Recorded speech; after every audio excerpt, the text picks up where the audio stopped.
పేరు ఆత్కూరు సుబ్బారావు, రాష్ట్ర మున్సిపల్ విభాగం కార్యదర్శిని.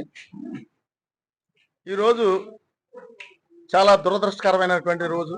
ఇలాగా ప్రెస్ మీట్ పెట్టడం అనేది, కూటమి ప్రభుత్వం ఏర్పడ్డ దగ్గర నుండి రెడ్ బుక్ రాజ్యాంగాన్ని అమలు చేస్తూ అంబేద్కర్ గారు రాసినటువంటి రాజ్యాంగాన్ని తొంగలు తొక్కేసి రెడ్ బుక్ రాజ్యాంగాన్ని అమలు చేస్తున్నటువంటి విధానాలు మనకు అర్థమవుతా ఉన్నాయి.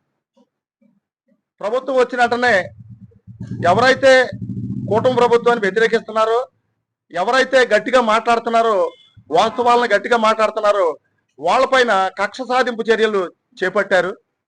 అందులో భాగంగా ప్రజలకు ఇచ్చినటువంటి వాగ్దానాలని అమలు చేయలేనటువంటి దుస్థితిలో సంవత్సరాల పాటు అమలు చేయలేదు. ఆ యొక్క సబ్జెక్టు డైవర్ట్ చేయడం కోసం తిరుపతి దేవస్థానంలో లడ్డూలో కల్తీ నెయ్యి అని చెప్పేసి ఒక పెద్ద ఇది చేస్తే సుప్రీంకోర్టులో ఈ కూటమి ప్రభుత్వానికి అక్షంతలు వేయడం జరిగింది. అలాగే ఈ యొక్క ప్రభుత్వం ఏర్పడిన దగ్గర నుంచి కూడా ప్రతి సబ్జెక్టులో కూడా డైవర్షన్ పాలిటిక్స్ ని ఈ యొక్క ప్రభుత్వం అమలు చేస్తుంది. ప్రభుత్వం ప్రజల యొక్క మనోభావాలను దెబ్బతీసే విధంగా టాపిక్ డైవర్ట్ చేయడం కోసం అక్రమమైన కేసులు పెట్టి అటువైపు మరుతుందే తప్ప వాస్తవాల దగ్గరగా ప్రయాణం చేయట్లేదు.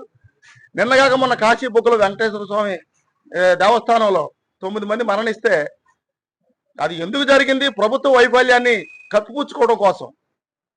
అక్కడ ఈ యొక్క కార్తీక పౌర్ణమికి వచ్చేటటువంటి భక్తుల్ని ఎంత స్థాయిలో వస్తారని వాళ్ళకి తెలుసు. ఆ యొక్క దేవస్థానం నిర్మించినటువంటి ఒక అజ్ఞాత వ్యక్తి, 95 సంవత్సరాల వయసు ఉంది ఆయనకి. ఆయన 10 కోట్ల రూపాయలు విలువైనటువంటి దేవస్థానం నిర్మిస్తే ఆ యొక్క దేవస్థానంలో తొక్కిసలాట్లో 9 మంది చనిపోతే అది ప్రభుత్వ వైఫల్యాన్ని కప్పిపుచ్చుకోవడం కోసం ఆ 95 సంవత్సరాల వృద్ధుడిని అరెస్ట్ చేసినటువంటి దుస్సంఘటన ఈ ప్రభుత్వానికి దక్కుతుంది. అంతేకాదు ప్రతి విషయంలో కూడా diversion, SC, ST, BC, minority సంబంధించినటువంటి నాయకులు, ఈ యొక్క వైఎస్ఆర్ పార్టీలో ఉన్న నాయకుల్ని, వాయిస్ ఉన్న నాయకులందరినీ కూడా తొక్కే కార్యక్రమంలో భాగంగా అక్రమ కేసులు బనాయించి మరి ఇక్కడ ఇబ్రహీంపట్నం దగ్గర పట్టుకున్నటువంటి మద్యాన్ని మరి బట్టబయలు చేసినటువంటి మన జోగి రమేష్ గారిని ఆయన మీద కక్ష సాధింపుగా పెట్టారే తప్ప వాస్తవానికి దగ్గర లేదు. ఈ రోజు పట్టుబడ్డ జనార్దన్ గారు ఏ పార్టీ చెందిన వ్యక్తి? ఈ రోజున మీ పార్టీలో ఉన్న వ్యక్తిని మీరు ఖండించలేక మీ యొక్క పార్టీని కాపాడుకోవడం కోసం ఎదురున్నటువంటి వైఎస్ఆర్ పార్టీ మీద బుర్ర చల్లుతున్నారు తప్ప వాస్తవాలను వక్రీకరించి అక్రమమైన కేసులు పెడుతున్నారు.